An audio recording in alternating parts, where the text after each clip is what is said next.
Hi, welcome to the Audio Engineering Podcast with me, Streaky, And me, Shay. and today is episode number 17. And today we're going to discuss mastering whilst mixing. So, Whether mastering you the session can while you're mix mixing and it. master at the same time, or whether you can mix and master as the same person. hmm So, I mean, this is more of a Shay thing than a me thing because I'm a mastering engineer only. Yeah. And I'll touch on why I think that's good later. hmm But for the moment, if you might as well kick off because you actually do mix and master for people sometimes, don't you? Yeah. And You've so been my assistant, so you understand about mastering. yeah, I think it was from starting to work for you. It changed my mind on doing it all in one. Because for a long time I did do mixing and mastering all in one. It was like I'd have a mix session and then I would be mixing into a mastering chain. Right. But I'd be mixing into that mastering chain from the start of the mix. It wouldn't be something that I'd put on at the end. But you're pretty much mixing then, aren't you? You're Yeah. not mastering. You're not mastering really. You're just mixing for loudness. You're mixing the track, but you're also got in mind the master at the end of it. So you're all doing kind of one. And I thought at the time it was a really good way of doing it, nice and efficient. It was one session. It was everything was in one. If there was recalls for anything, I'd be able to give them a mix and then the bounce of the mix and a bounce of the master, nice and quick. But then learning more about mastering, it was really apparent that it's not a good way of doing it. And if you're mixing something, you should have a mixing session and just be mixing. And then once it's finished, you bounce that mix out, then take it into a mastering session. Because I always found if I was tweaking a master, if I had the master and the mix running at the same time, if I wanted to do a tweak to the master, I'd always be looking back at the mix and making changes and adjustments to the mix. So I was mixing again. I wasn't Yeah. So really mastering. you're mixing. I was mixing with a sort of mix bus chain of plugins with a limiter at the end. That was all it was. I was mixing into a limiter, which was getting me my loudness for mastering, but I wasn't really looking at it from a mastering point of view. I was looking at it from a mixing point of view, just getting the loudness of mastered tracks. Yeah. But now understanding why it's good to have the two completely separate workflows, I got much better results from it. Everything seemed like I had my mastering hat on, if you want to put it that way. Like I was Well, thinking that's what about it I've for always mastering. thought. Is the two different things are two different things, and you have to look at them as that. I can't mix records. Well, I probably could if I thought about it, but I can't mix records. I can master them because I listen in a totally different way to a mix engineer. Yeah, I don't listen to the individual instruments at all. yeah. I just listen to the outer, The sheen, the overall sound. Yeah. I don't listen to the, people are like, well, have you listened? What do you think of the lyrics? Always, I get that. Yeah. No idea, Don't mate. know. What? Who was it? Yeah. Was there a vocal in there? Like, so what were you saying? Yeah, I know exactly what you're talking about. What do you think of the chorus? Yeah. I don't know. But yeah, great, Yeah. amazing, life changing. It was louder than the verse because I had to adjust my limiters. That's Yeah, all I know about it. exactly. Yeah, Or it was bassier than yeah. the rest of it. So I had to find somewhere in between. Mm.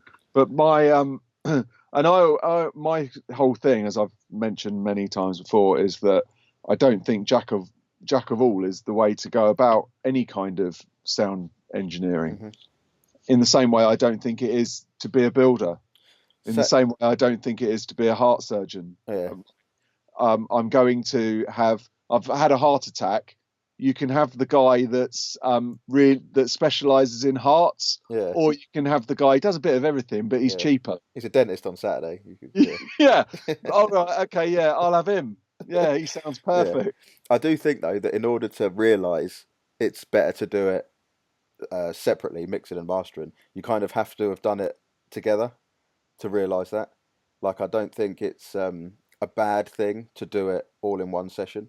If you can get a good result, that's fine. But you'd have to kind of do it that way and then work it to have a mix session and then a master session to realise that doing it that way is better in the long run. Like I think it's just something that you'd have to go through. You have to try both ways. Yeah, you'd have to kind of do it. I mean, it might work if people are still doing it now. Awesome, like carry on doing it.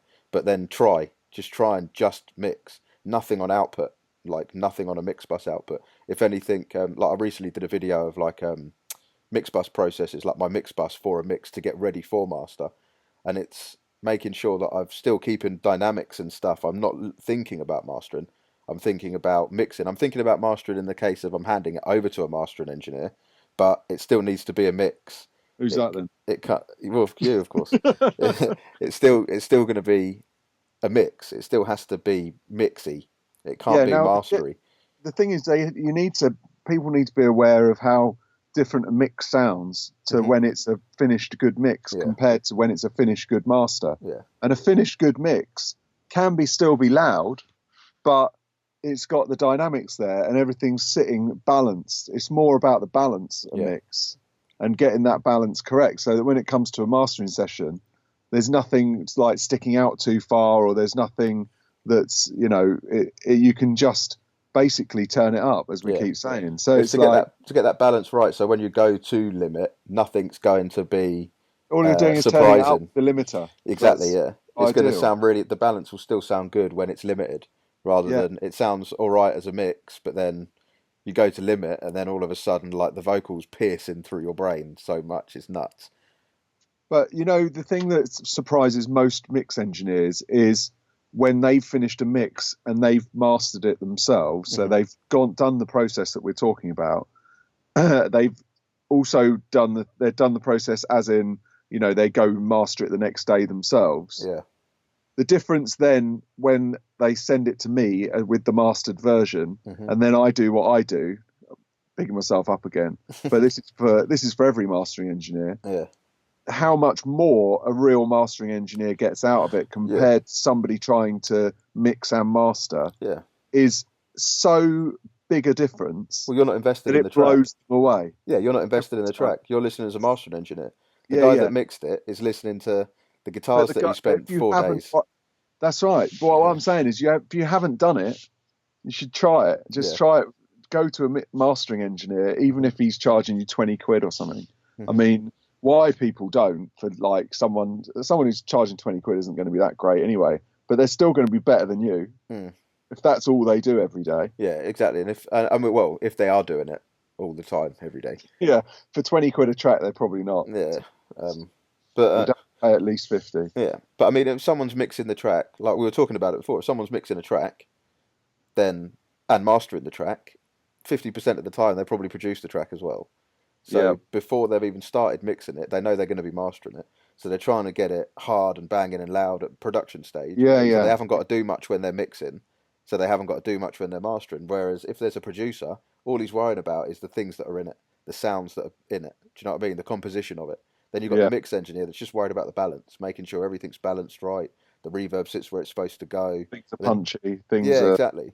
And it's got dynamics handing over to the mastering engineer that doesn't care what's in the verse. Doesn't care what the lyrics are, not even listening to the lyrics, just listening to how it's going to sound overall compared to everything else. So you've got 3 different people, or 3 different sets of people. I mean, like, if a producer mixes the track, I think that's a lot more acceptable than the mix engineer mastering the track. Yeah. Because a producer mixing a track is going to only really be balancing and leveling the composition that they have made, which they're going to have more of a... I can't think of the word, like more of a understanding, or like an insight into how they want it to sound overall, rather than handing a track over that you spent ages producing, handing it over to another mix engineer. If you're not in the room, they might completely change how your track's going to sound, because there's so many different variables to do with a mix. Yeah, but a mix engineer, if you get a good one, adds a certain amount, adds their own flavour to the sound.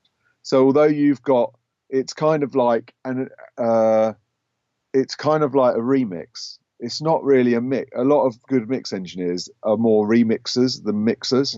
So they're taking the track elements that are produced and they're adding so much flavour to it that it's kind of a halfway. It's not a remix as in they've changed the drums and they've changed all that. That's a full remix. But I mean, it's like it's got so much of their own style and sound to it that it's basically like them doing a remix of a track. Yeah, but like the variables in a mix are so much more than mastering. When you're dealing with a mix, depending on how many tracks are in that mix, there's so many different things that could be tweaked slightly, whereas a master it needs to sound a certain way. Do you know what I mean? It's not, like I say, you're not worrying about lifting the hi-hats a dB in the chorus. That's done at the mix stage. That's which already done, yeah. Exactly, yeah. So the producer's probably got more, if they're mixing it, the producer's probably got a better chance of getting a better mix, how he would want it to sound, or pre-mix, to then pass over.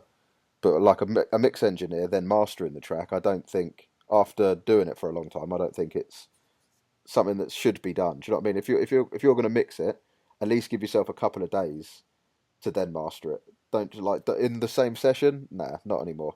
No way. But also, you're still going to have your head in the space of I can change stuff if I want to. Yeah, I can just scroll up the session and just Yeah, go. but then, Pull so that then down. you're back to mixing again. Yeah, of course. And then once you've pulled that down, you need to change this, and then you just pan Yeah. that a little bit more because that sounds a bit nice. And then again, you're in like an hour later, you're mixing the track. And you've got a whole new mix, which means that then you're going to have to go back and tweak your mastering chain again, because you can. Yeah. Whereas bounce the mix final, done, and then you're just in mastering mode after that. Leave it a couple of days into mastering mode. Yeah, yeah. Well, send it to someone else if you can. Yeah. Send it off. Get their opinion. Mm-hmm. Like, what do you feel about mix engineers that do master, that end up sending you the track to master, sending you their master? I love that. Makes sense? Yeah. I love it. Do you use that as like a benchmark? Yeah. Yeah. Because I know it's brilliant. Yeah. Because I know I can beat it every time. Yeah. And you know what they're looking for. Yeah. Yeah. So I know how loud they've got it. So I go, right, okay, I can get it louder. Let's go dB.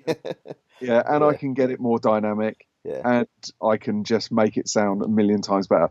It's really annoying when I can't. Yeah. Yeah. When it's a master track and you're like, oh, Jesus, that's really good. Yeah.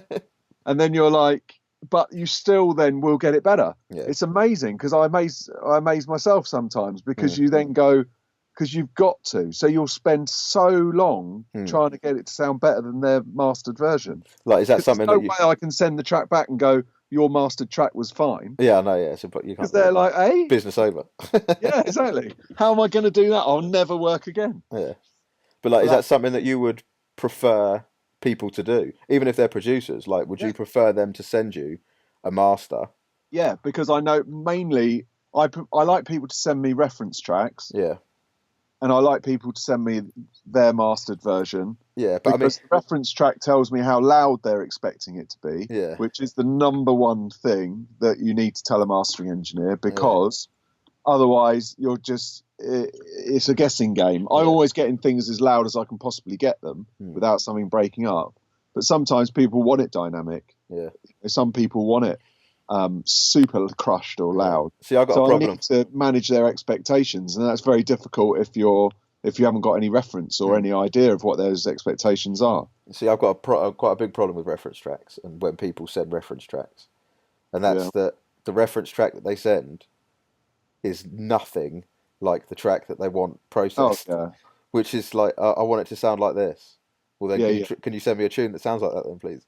Can you send me a tune that kind of resembles that in a way? Like, I mean, say 10% of the time a reference track is bang on, and you're like, oh, okay, I can see where you're going with it, and this is the loudness that you want and the deepness. Yeah. But then most of the time it's just like, or 3 different reference tracks of different genres, different styles, all completely different to. Yeah. You're just like, well, so what? So I want the loudness of this one, but the bass end of this one, and the width of that one. Like, well, okay. Yeah. That's not gonna happen. Yeah, but then I would like, at that stage, I would just prefer them, instead of sending me already finished, mastered, charted tracks, send me your mastered version of your track. Something that you are happy to send me as I want it to sound in this ballpark. So, what's the A&R man been listening to? Oh, yeah. Because the mix engineer has sent it off to an A&R man or whoever has bought the track off them. So then I have to then get it sounding better than that, or and sometimes you think, oh my god, what, you sent it off sounding like that, and they still find it. It sounds appalling. But it's like, I'd rather hear what they've been listening to, because for example, I can't send a track back that's 3 dB lower. Yeah, of course. The track that the A&R man's listening to, because A&R men, as we all know, only go on level. Because they're stupid. They only go on how loud the track is. Yeah, and what's hot right now. Just ridiculous, because as everybody now knows, that everything's got a limiter on it, as in everything's level adjusted on Spotify and whatever. So, yeah, you still need to use a limiter and get it loud so you get that sound of now, which is 2017. It's got to be limited. It's got to have, you know, some of them have got the tops and the bottoms cut off. Yeah. You know, so it's just loud in the mids and all that sort of stuff. So that's the kind of sound. Mm. So it has to sound like that. But when it comes to this one's -6 and this, you know, smashed to pieces, you know, it's just A&R men being A&R men. Yeah. But yeah, I think it would be nice to have a reference that was their own work, a bit like for them to go by. This is the best they can possibly do as a mix engineer or as a producer. This is the best I can possibly get it as what I would consider a master. So there's your benchmark. Crack Yeah, on. love it. Yeah, there you go. That's done. Because then at least you know that they're, and I mean, again, sometimes you said they send really good stuff. Like it sounds like a really good, acceptable master. Yeah, yeah. So you think like, okay, fair enough, they know what they're doing, but then it's still you're passing it over to someone else. And if it is just in the case of last set of ears, just for you to okay it, give it maybe half a dB, a little bit more bass extension because of the system you're listening on, and so on. Well, most of the things, the reason why I think I can get it sounding, you know, it might not be louder because they might have smashed it to death, but it's just the fact a lot of the time, because I'm going through analog equipment, I'm giving it more depth and more feel than they would get using plugins. So not just that, it's the system that you're listening on. It's like a truer frequency response that you would be listening on or mastering on. Like you're listening on full range speakers that you can hear like 27 hertz. Do you know what I mean? You can hear it, you can see it and hear it. Whereas most of the time, say 80% of producers or mix engineers aren't listening on full 3-way PMC stacks or like barefoot speakers or like like Focal SM9s or something. They're listening on near fields most of the time, not full range massive speakers. So it's good, even if like you listen back to it and you think, geez, this sounds really good, you've still got some work to do. It's never like, when was the last time you got a master in and just looked at it, listened to it and just printed it off? Never. There's always something that can be done, right? Yeah. Well, yeah, there is. It's annoying when you get, it's the most annoying thing is getting a mix in from a big mix engineer. It sounds finished, even from them. Yeah. And then you're like, oh, I've got to do something to it because it's like a really good artist. Yeah. So then you're like, and now I've got to make it sound better than them, and they're really good because they're like #1 mix engineer in the world. And you're like, oh no, how am I going to get? And so that's really difficult. And sometimes you can't even do anything to it. Yeah. What about? You're adding a bit of top and hoping that they like your version more than the mix engineers. What about as well when the engineer or say the A&R or the label send the track over and say, yeah, we sent it to a couple of other mastering engineers, so we're just going to pick the best one. I've done on that recently. Yeah. And I beat a guy from America, a big engineer from America. Yeah. Oh, excuse me. See, I would worry about that. But I never thought I would. But that's cool because even if I didn't win, it's great because I then get that person's reference and listen to what they've done. Yeah. So then I'm like, oh, okay, I see what they're going for. Yeah. And that's really interesting. I love that. I love it if someone goes somewhere else because I can I don't want them to send me the track because that's even worse. Because you will then listen to that master and you will do a different take of it, but you'll probably get it better because you've had the opportunity to listen to someone else's master first. Yeah. Although I have lost out on that before as well by trying too hard. Yeah, I've done exactly the same with a mix where I've listened to someone else's mix, and it was a mix master, so it was mixed and mastered by someone, and then they weren't entirely happy with it, so they asked me if I could have a go at it. So I tried it, and I listened to their versions, to the mix and to the master from the same guy, and it was. You think, oh yeah, it sounds pretty good, but you've got to do better. Like they're coming to you because it's not good enough, and then you just go over the top. You go too far with it just to make it sound overly better. Yeah, because you think you've got to get it better. You kind of you overstep the mark and push it too hard, and then it actually sounds worse. It sounds a lot worse. It sounds better in your room because it's louder or it's got more bass or something, but because the one before was actually okay. And it's like afterwards you sort of feel for the other engineer because you know that they did probably as good as it's going to get. And it's Yeah, the expectation of who the client is, that they want something better than the source material could be. yeah. And you And just then think, you're in a bit of a sticky of situation course, yeah, because you don't know how. It's like you can't do anything about it. yeah. And you're just thinking like this other engineer's probably put a lot of work into it and it's come out sounding like that. And now you can understand why it sounds like that. Yeah, yeah, and And he's done a good job. exactly. And the Like, only thing you can do it from that, sounds great. yeah, the only thing you can do from that point is really make it worse, make it too bright or make it too loud. Do you know what I mean? And it's like, Yeah, oh, yeah. So that's a hard situation to be in. expectations again Hmm. of the client, difficult one. But yeah, no, I do like it if you get a mix from someone else and then you can listen to what they're doing because some people, because there's so many different styles of mastering, Hmm. I especially mean, between England and America. It's quite interesting that the different sound. We're very mid. yeah. A lot of mastering engineers in the UK are quite midi sounding. America's quite bright though, no? Isn't America's America quite like bright, yeah. super bright? I mean, I tend to be more bassy Yeah, personally. yeah. But isn't that just really from coming from more urban music, Yeah, I think like so. where you've Come, got a lot of bass-led music? Yeah, yeah, yeah, yeah, definitely. And pop music, it's yeah. all very sort of low mids and bass. Hmm. That's kind of where I'm at. But yeah, I remember what I was going to say now. Um, if you're like you said, we're talking about mixing and mastering together. When you do stem masters, is that not sort of the middle ground between the two? Kind of, yeah. I Ju- mean, the thing is with stem mastering, I'm only using the stems to rebalance the track. Yeah, it's So just a little level change here and there, a couple of dB. yeah, But still, that's what isn't that the same? no, because I can't adjust because I've only got say 8 stems. I haven't got 32 or 50 or whatever. Yeah, So but it's like the middle ground between the two. It's not the full mix going into master, kind but of. But the only you've time still got with stem mastering, the only time I'll change, I don't need most of the time. I don't need to change it because I'd rather master it in the way that they've mixed it. So yeah I'd rather keep it flat. But I did one last week, for example. Um, for the person example, or for example sorry, for the for person example, example. no, not for example, Oh no. right, sorry.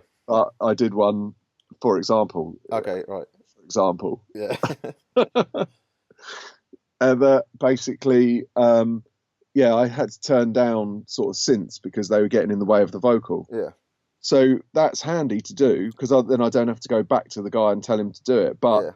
and But then aren't you putting on mixing head? Don't you not go it, the second you put a level down? Doesn't your brain just instantly go into the well? no, I can do this now. So shall I maybe lift no, that a because I don't touch want and to do it. No, because I don't okay. want to do it. See, I love a So stem master.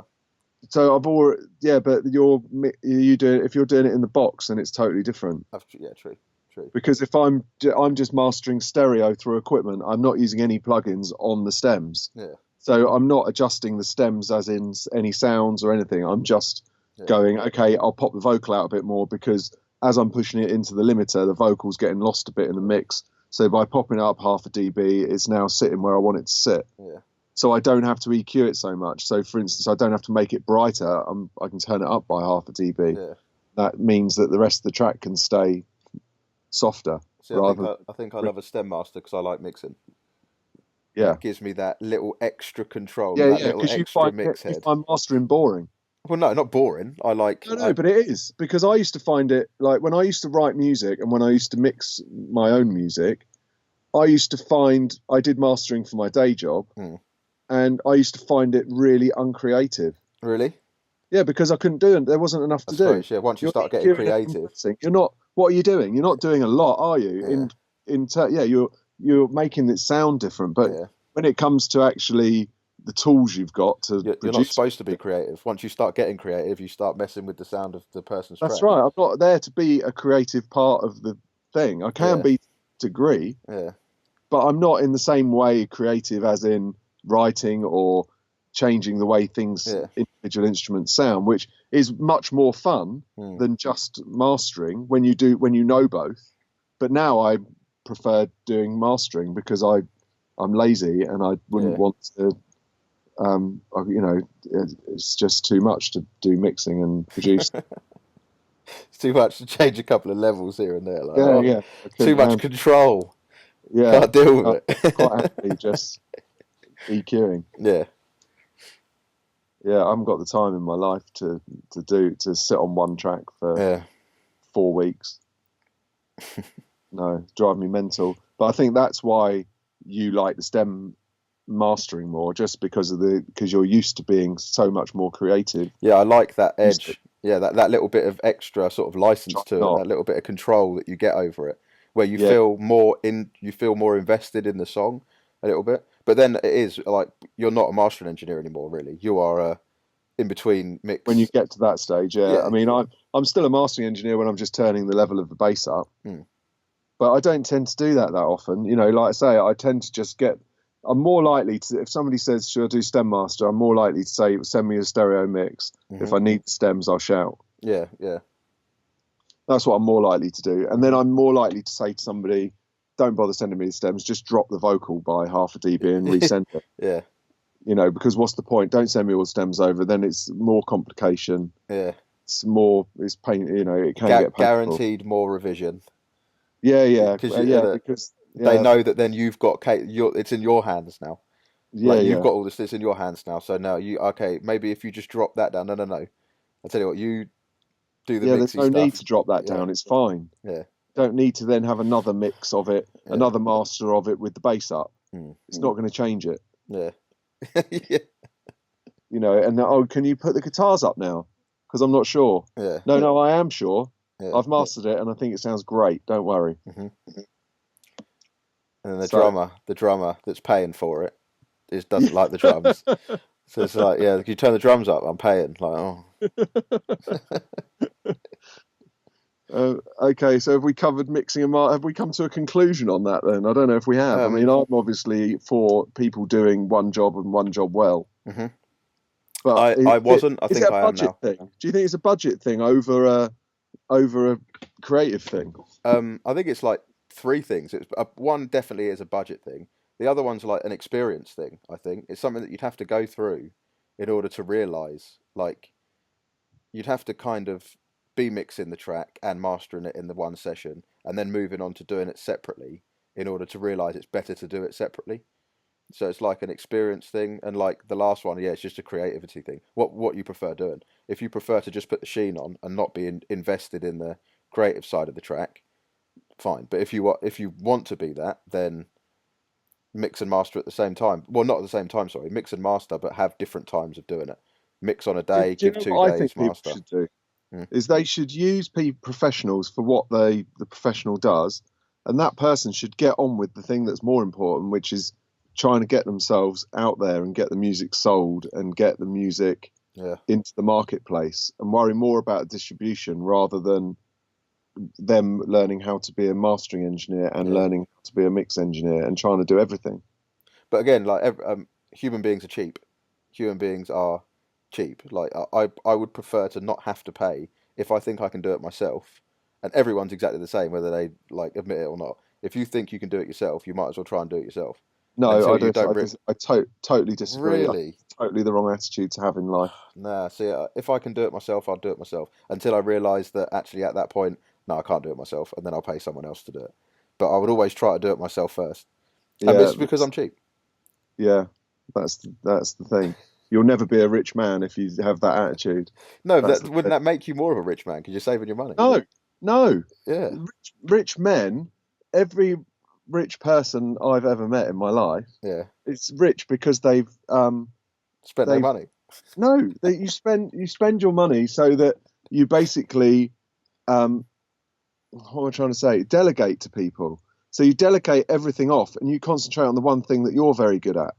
So you concentrate on Delegating. your there's only so many hours in the day, right? Yeah. So I can master a load of tracks, which is what I'm good at. Hmm. But can I also then do my social media? Can I also do fix the studio? Can I also, all these different things that are aspects of my life? Yeah.